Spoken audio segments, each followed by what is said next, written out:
CBSE के लिए जो सोशल स्टडीज का पेपर सामने आया है, इससे पहले मैं आपको यह दिखला दूं कि सीबीएसई ने कौन से सर्कुलर जारी करके बताया। सर्कुलर नंबर 1, जिसको उस समय के एकेडमिक्स डायरेक्टर जोसेफ इमैनुअल ने जारी किया था। इसके बाद एक दूसरा सर्कुलर है, उसको भी जोसेफ इमैनुअल सीबीएसई के एकेडमिक्स डायरेक्टर ने जारी किया था, और इसमें साफ साफ बताया था कि किस तरह से क्वेश्चंस पूछे जाएंगे बोर्ड एग्जामिनेशन में और स्टूडेंट को उसके किस तरह से आंसर दिए जाने हैं। ये पूरी तरह से प्रूफ आपके सामने है। इसके बाद मैं बात करता हूं कि सीबीएसई ने सोशल स्टडीज में किस तरह से अपने पेपर को डिसेंट्रलाइज किया हुआ है, या पेपर को बाइफर्केट करके किस तरह से बताया है कि किन किन चैप्टर से कौन कौन से क्वेश्चन पूछे जाएंगे, कितने मार्क्स के क्वेश्चन पूछे जाएंगे।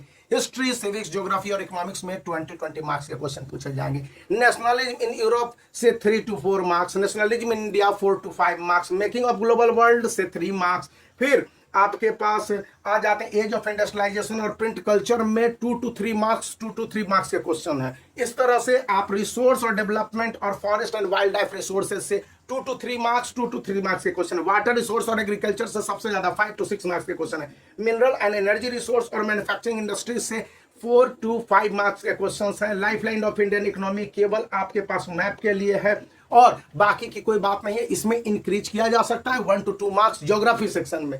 अब आपके पास बच गया पावर शेयरिंग, तो पावर शेयरिंग में 2 मार्क्स के हैं, फेडरलिज्म में 1 मार्क्स के हैं, जेंडर, रिलीजन और कास्ट में 3 मार्क्स के हैं, पॉलिटिकल पार्टीज और आउटकम ऑफ डेमोक्रेसी में 5 to 5 मार्क्स के क्वेश्चंस 2025 के बोर्ड एग्जामिनेशन के लिए प्रेडिक्टेड है। यहां पर इसमें चेंजेस यह है कि पावर शेयरिंग और फेडरलिज्म में क्वेश्चन लास्ट ईयर दे दिए गए थे, इसलिए इस बार इनसे क्वेश्चन पूछे जाने की संभावना कम है।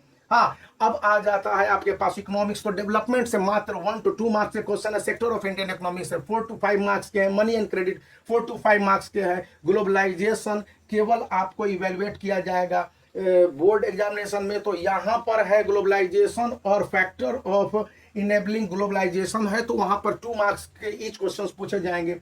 अब यहाँ पर इंटरनल असेसमेंट के लिए दे दिया गया है, इन डिसिप्लिनरी प्रोजेक्ट के लिए बाकी सारे हैं, जैसे कि Chinese toys in India world, तो इस सबसे नहीं है, और कंज्यूमर राइट से है, कैसे क्वेश्चंस नहीं पूछे जाएंगे। लेकिन जैसा बताया जा रहा है कि इस बार जो डेवलपमेंट चैप्टर है और सेक्टर ऑफ इंडियन इकोनॉमी, इससे नंबर ऑफ क्वेश्चंस को बढ़ाया जा सकता है या इसके मार्क्स वैल्यू को डबल किया जा सकता है। इसलिए स्टूडेंट के सामने जो सबसे बड़ा चैलेंज है कि वो इनकी तैयारी कैसे करें, तो इसकी तैयारी के लिए आप लास्ट 10 ईयर के सॉल्व क्वेश्चन पेपर को निकाल लीजिए, और जब आप इसको देखते हैं तो प्रत्येक चैप्टर के, जैसे कि मैं सोशल स्टडीज का निकालता हूं, तो सोशल स्टडीज में 754 से है, तो 754 से मैं निकालूंगा और देखूंगा कि कितने क्वेश्चंस पूछे जा रहे हैं, और उस हिसाब से इनके क्वेश्चंस को हम लोग ध्यान से बनाने की कोशिश करेंगे।